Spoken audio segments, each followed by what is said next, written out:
Welcome back to Channel Water.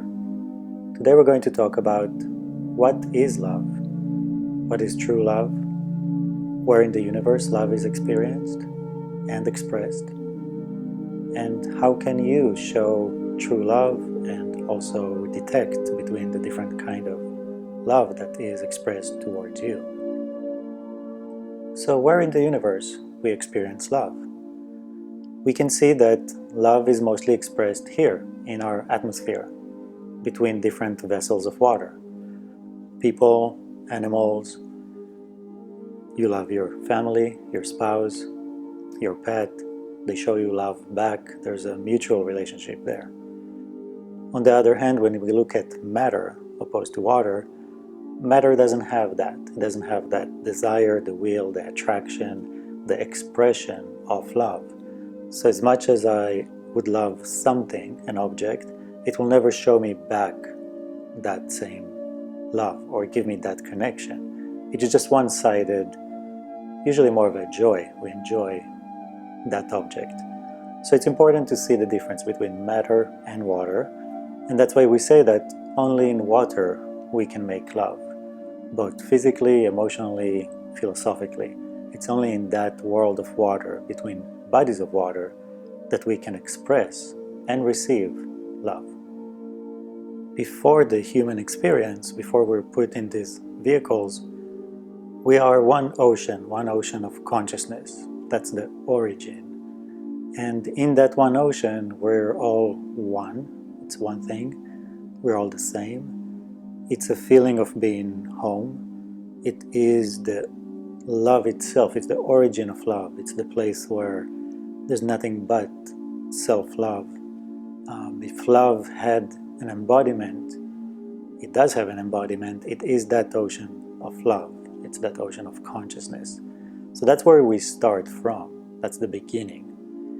Then after that, as life evolves into the physical world here, that ocean of consciousness starts dividing itself, fractaling down into cells, plant, animal, people. So from that moment we experience division, separation into individual cells, into architecture. And in that architecture we have experience of separation between the cells. Suddenly we have walls, we have structures. We're not anymore connected in the same way as just one big body of water. In nature, there's a certain fabric of consciousness that goes across the whole plant world. Plants are more connected to that fabric of consciousness than we are, as they are part of that. It's like houses for that ocean. So that architecture is fully connected across the board. The difference comes when life evolved into animals and people, and our bodies are in a way waterproof. So we are separated from that ocean, separated in a way that allows us to function as individual cells in a much bigger scale. Now the downside of that is that we are outside of that fabric, outside of that network, and that's where we start feeling disconnected, separated, alone. And as we talked in other videos about what is the purpose of human beings, you can see over there more about the function of the human and why, and how we're scaling up that network that exists for plants. Now we're scaling it up to the human cell, to our scale. And once we achieve that, we will be fully connected again. Until then, we will always carry that sense of loneliness and separation. And that brings us to where that attraction and love between us comes. So we want to go back to our original state, to what we know, what we feel as being home, as being all one, as being just this fully connected, loving ocean. And because we are inside of these vehicles, now when we are in front of another body of water, we have that tendency. It's almost like a magnetic force. The love is like a magnet that pulls us together, and we want to We want to bridge through, almost through our skin, and absorb each other again, become one again. And you can feel that when you're with somebody you love and you physically hug them or emotionally very connected. You can feel how you become one, and it's so joyful. So that first basic understanding and feeling of love comes from that place. Now we're separated and we want to go back. We want to be one again together.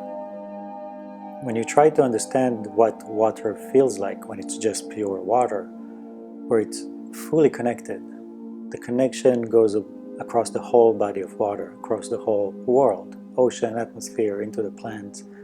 It's fully connected. And the love in that sense is internal. It's something that exists inside. It's part of the being itself. For us, it's because we are separated in this cellular structure. For us, it's external. And a lot of the expression of our love is external. And we do it through our body, through language. Everything is basically broadcasted out. We are able to feel internally the love when it's given to us, or where we truly feel connected. There is an internal feeling, but the majority of the expression is external.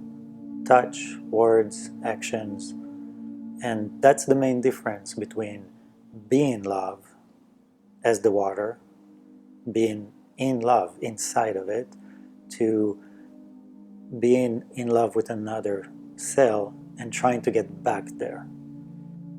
You can try to visually see that, just like when you see two drops of water kind of getting closer to each other and suddenly absorbing into one drop together. That is what's happening to us. The love inside of me, inside of you, we see each other and we want to get back to that. We want to reunite, to be absorbed into one. And usually that's what we do. We unite, we become one. And that feeling is amazing in that moment. So it's easier when you can visualize it. And that's why I love water and using water as that symbol, because you can see that, you can understand that in also a physical way, a visual way. As beautiful and abstract water is, it is the closest way we can have to understand the mechanisms and physicality of the attraction of love. And you can see its magnetic force almost. You can also see in the physical sense of our joy, our physical joy of being immersed. Whether it's in a hug or a cuddle, to warm water in your bath in a pool, to the ocean, rivers, shower, like every time that we have a positive sensation with water, usually warm or at least body temperature, there's this amazing sense of being immersed in it. And that goes back to your original state of being water, completely immersed in itself, in its own love and its own sense of home. And it always puzzled me, why do we enjoy touch? What is it about our body, our skin? And when you realize that every cell in your body is conscious, aware, and can feel, every individual cell, and most of those cells are the skin, those surfaces are basically the biggest organ in our body. And a lot of people are not aware of fascia, the network of water in your body, which is right under the skin. It's a much more complex and faster network that feels and senses in your body than the nerve system. So our whole body is conscious, it's aware, it feels. And that's why we enjoy touch in every inch of our body. It's not just the brain, you actually never touch the brain, it's not the nerve system, it's really every cell of your body. It's possible that you might have damage between the nerve system and your brain, and a certain part of your body will feel detached, but to that part of the body, it actually still feels the touch. So it's a very cellular thing, and that's part of the reason why we enjoy touch all across our body. You can also see that where we enjoy touch is the skin, is those areas and those cells, more than, let's say, the actual bones in your body, nails, hair. It always goes back to that skin, to the cells around the skin and below the skin, that is the place where the joy of touch comes into play. So it's almost like really seeing the separation between the architecture of your body and what occupies the body, the water that is the soul that is inside of your body, that is aware of touch, desires the touch, and experience it. In the human body, we are a fractal, a small amount, a drop of water from the entire ocean, and the amount of love you can experience is also relative to that. It's a very different kind of love than the original love of the entire ocean of consciousness. Over there, it's a fully immersed feeling of, like I said, being home, being the love itself, the actual body of love. And in our human body, we have a drop of that inside of us, and then between all the different drops of water, of love, there's that expression and attraction. But the amount, the scale of it, is a fracture, it's a small drop from an entire ocean. And then it's really important to then start to understand, what does it mean for humans in this cell to be in love, to express love? And that's what I want to talk about today, is to understand, what is that? How do we practice it in a healthy way? And what does it actually mean to be in love when we are basically cells from one body, from one ocean of consciousness? For human beings, love means no judgment, no hate. And it's very different from what we think love is. Many of us walk around the world full of judgment, and we don't even know it, or we do know it, and some are even proud of it. And as humans, we're conditioned to the individual cell, to the experience of the individual. Our entire body, the social structures around us, they're all invested in us having an individual experience, having that illusion, and believing and carrying that illusion, which is not a bad thing, because we need to function as these individual cells, and that function is important for life itself and the evolution of life itself. At the same time, we have this side effect where we believe it so much that we forget that we are cells of a bigger body. We fall into our individual selfish experience to an extent where we forget that when we meet somebody else, that they are part of that same body, that we have a connection and a relationship that is bigger than those thoughts and judgments in our head. That is the reason it's important for us to talk about the origin of ourselves, that one ocean of consciousness.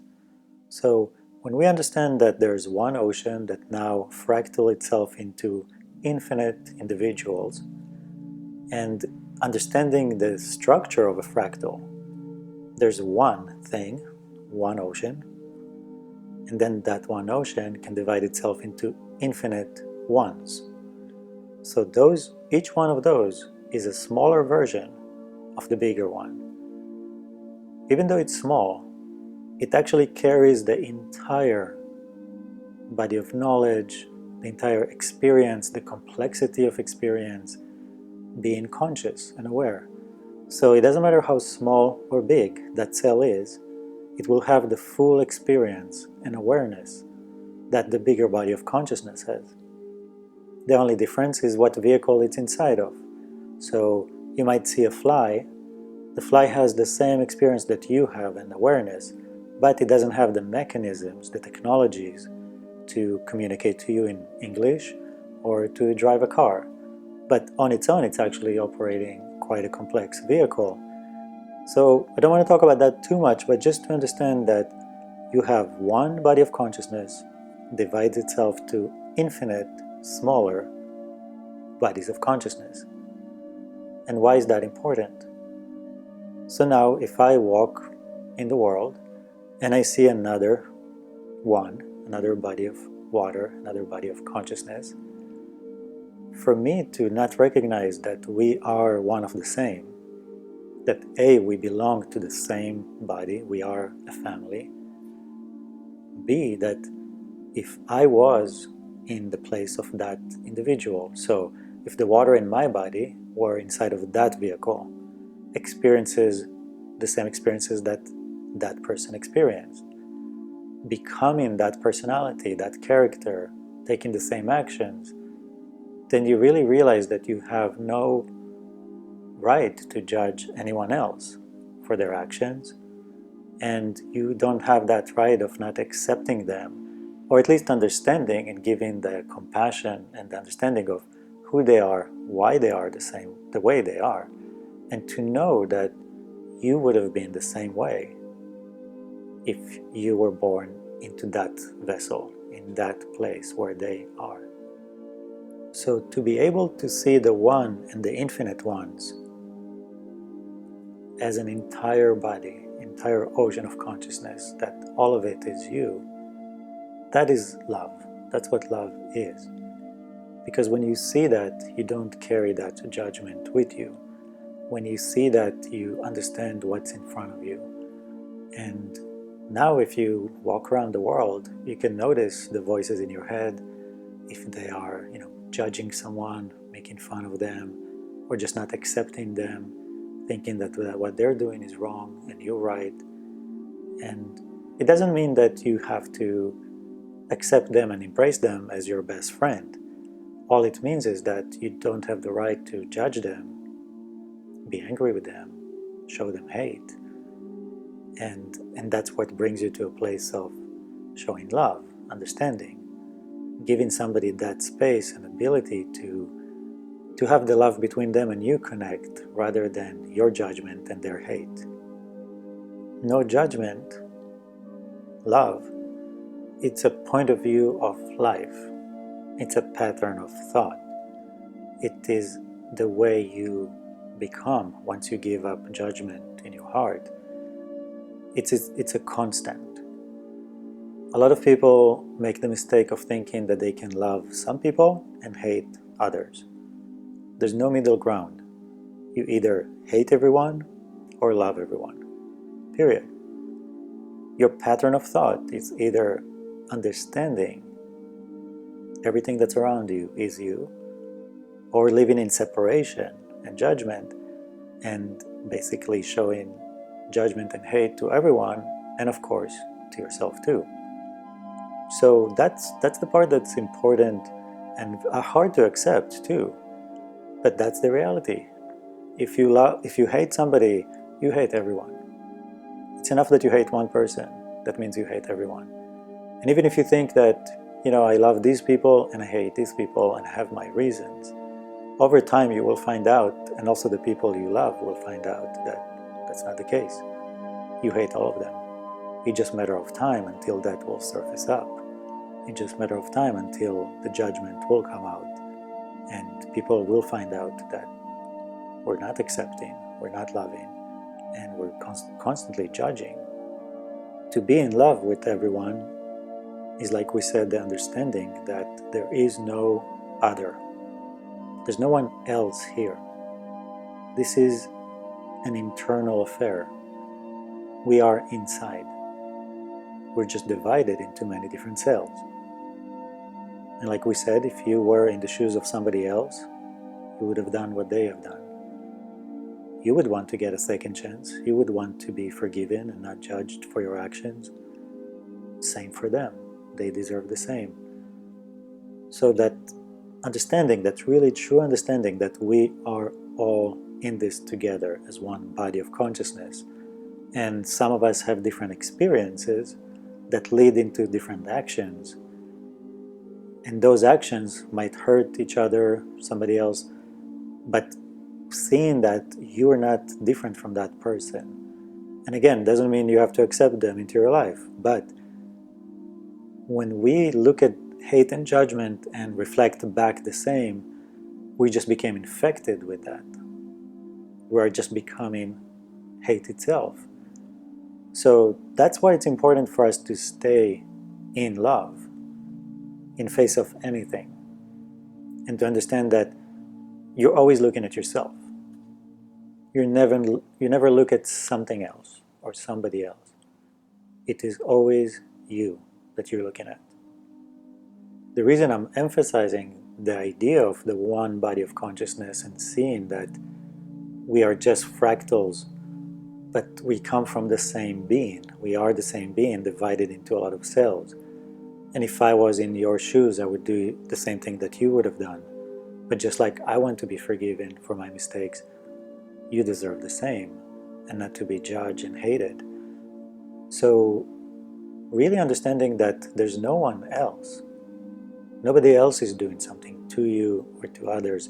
You never look at another or the other. You're always looking at yourself. So when we judge someone or hate someone, it is self-hate. It is the way we actually feel about ourselves. Usually people that judge themselves are the ones that judge others all the time. And usually that's really the issue we want to resolve here, is your feelings with yourself, to help you have self-love and no judgment towards yourself first. So at any time we look outside, we're looking inside. Anything we see is a reflection of ourselves. And at any given moment, it is you that you either love or hate. I want to give you an example, and this is something that happens a lot nowadays. Let's say that you meet somebody that is truly evil, somebody that's truly the worst criminal you can imagine. And today what we feel is that when we meet somebody like that, we get the authority and the pass to become hateful towards them. Suddenly you can be mean to them with your words, with your actions, and we see that constantly nowadays, that once we're given the green light, this person is bad. They said something bad, they did something bad. We have the allowance, and now we're, as a mob, going after that person. And people become mean and vile, and it's just horrible to see. Because what they didn't notice is that they were tricked. Their love and grace was stolen from them at that moment. When they faced that hate, they didn't notice that they were infected by it. And they became the thing they hate. They became as hateful, if not more, than the thing that is in front of them. And that's something that is so important to see. It doesn't matter what's in front of you. It shouldn't change who you are. It shouldn't change the fact that you are a loving person. But if it does, then either you're not a loving person, or like I said, you've been tricked. You lost your grace. And many times, that's what people will do to you. They will want to shake you, take you off of your peaceful being, take away your calm. And when people upset you, they control you. So the easiest thing to do is to do something of that nature. And then once you're lost your grace, you become hateful and judgmental. You will also make mistakes. And sure enough, before you know it, you're out of control. And that person that upset you now is in control. So always stay in the space of love. Doesn't matter what's in front of you. Don't let anyone steal that away from you. Even though at that moment it feels good, I don't know why, but people feel good about it. They might feel you better. I mean, that's the judgmental nature coming out. But to be better is to stay in love and not become judgmental, hateful, like what's in front of you. So in the most abstract way, just imagine you have love, you are love, you meet hate. So now there's two options. One, you see hate and you become that. Now there's more hate. or you stay love in the face of that hate. Now that person in front of you, even if they're evil, hateful, that's not really who they are. It's not truly their being. It is something that was put into them, something that happened to them, something they have inherited, adopted from elsewhere. Inside of them, there's still the original love that we all came from. So when you meet hate and you stay in love, you're communicating to the love that's in them. You're actually feeding that and helping them see the love that is in them and possibly make that grow and come out. But when you meet hate and you react to it with hate, you're actually feeding the hate that is in them. You're falling into the pattern that they know and made them the way they are.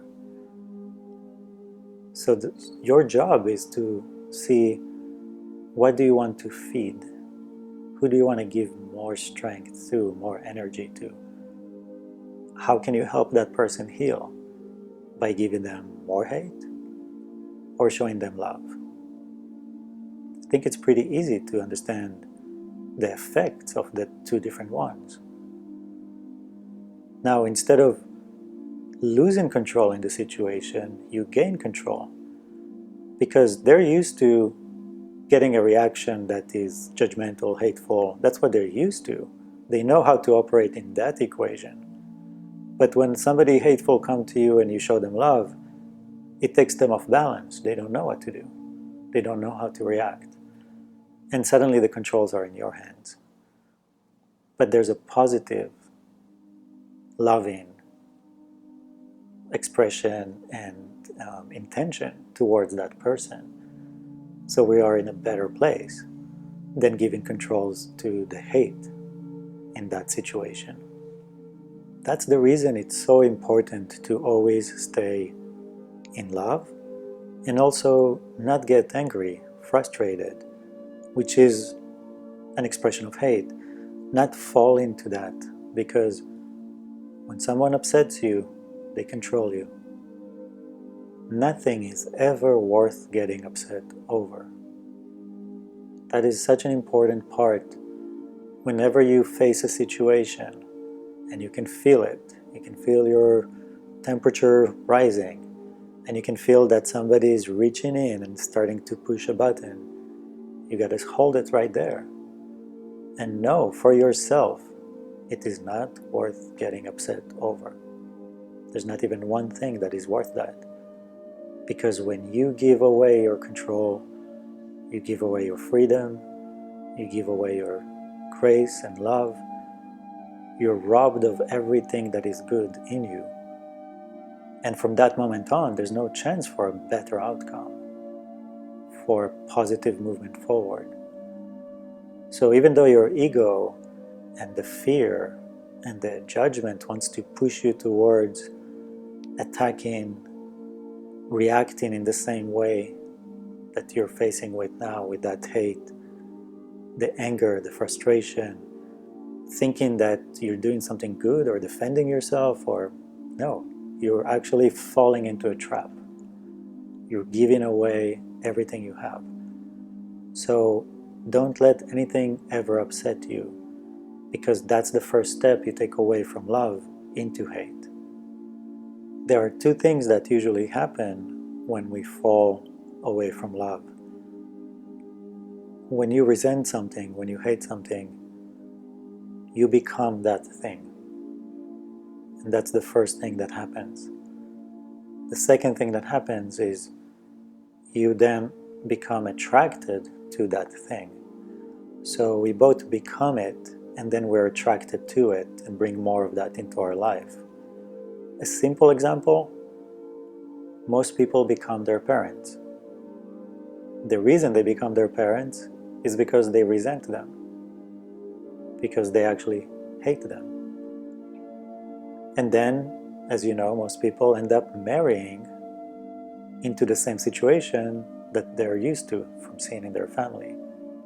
So let's say that you're a child, you're born, you're perfect, Your parents were judgmental, didn't accept you, showed you anger, frustration. You look at that situation and you learn that behavior from them. Now, instead of understanding who they are, where they came from, why they're acting the way they're acting, you don't have a chance to understand any of that. You just learned their reactions and their behavior, their pattern of thought. So now what you do, you judge your parents, and you don't accept them, and you resent them. Before you know it, you became them. You became a judgmental, hateful person. Now as you walk out to the world, that's your pattern of thought, and you try to find the same patterns that fit into what you know, because that's how you saw life operate around you, and you try to recreate that. So that's why it's important to see that when you hate something, you will become it, and then you will be attracted to it. So staying centered and away from that is so crucial to who you're going to become, especially when we're talking about family structure, parents and children. We think a lot of times that for children, the worst thing is that they don't get love or affection. But actually the worst thing that happens to children is when they get anger, frustration, judgment. Most children don't know and are not capable of dealing with that. So that's where separation starts, anxiety, stress, depression, so on and so on. This is where kids check out, and then they can't concentrate in class or anywhere. So that's why today we're talking about love, but actually love is no hate. Love is no anger and judgment. It is something that is much more calm and relaxed than what we think.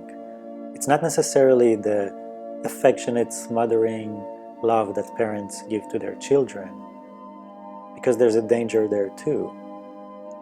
Sometimes kids look at other families and they see that somebody's being spoiled by their parents, not noticing that they're actually corrupting that child, and that's not love either. That's fake love. The purpose of that is to gain control. They can either upset you to control you, or they can guilt you into that. So sometimes giving somebody too much and completely corrupting a child away from being able to be independent, have healthy relationships, be able to become an adult and take care of themselves.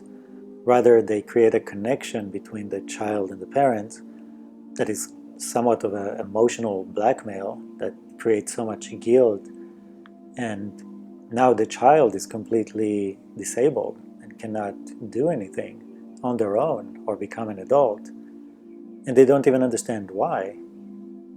So when we talk about love, it's important to see that love is giving that space, giving a calm, relaxed, honest support system, telling the truth to somebody you love.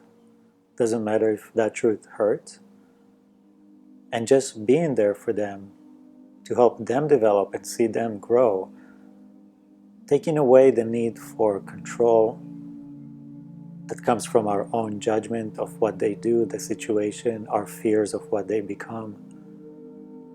So we can start seeing that love is no judgment, acceptance, no hate, no anger.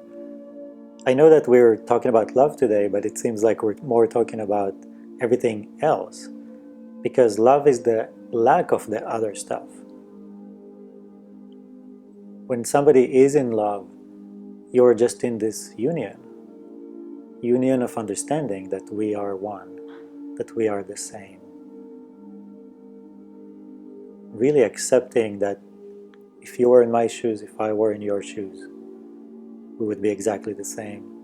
I deserve to be forgiven just like you deserve to be forgiven. And that this is an internal affair, like we said. This is either self-love or self-hate. So the goal for today was to see the origin of our love, which is just this pure body of love, the body of consciousness, how that body fragmented itself to smaller cells. And now those cells that live in somewhat isolation and separation, the love in them is like a magnetic force that is pulling them back together. And then within that, we also have the experience of the material world, the experience and hardship of the material world. And through that trauma, we fall into the judgment and hate. We fall away from our grace. So the goal is, no matter what comes in front of you, is to stay in love, not fall out of it, not react with hate to hate. Notice the judgment, silence it, take it away, see that you would be the same in the other person's shoes. See that this is all inside. There's no others, there is only self-love, self-hate. And as you resolve it towards the world, you will resolve it towards yourself. And there's nothing more pure and important than self-love. And it's not a selfish thing, it is just being calm, peaceful with who you are, the way you are, and being able to deal with life without getting angry, without getting upset. As you walk out to the world just changes in front of you. Suddenly you're calling out to the love in everyone instead of their hate and judgment. You amplify the love instead of supporting and feeding the hate. So please, if you have any more questions, send them to me. This video was made because of a question I was asked, and I would love to answer anything that you think relates to the understanding of our bodies of consciousness and the human experience. So thank you very much for watching today, and stay in love.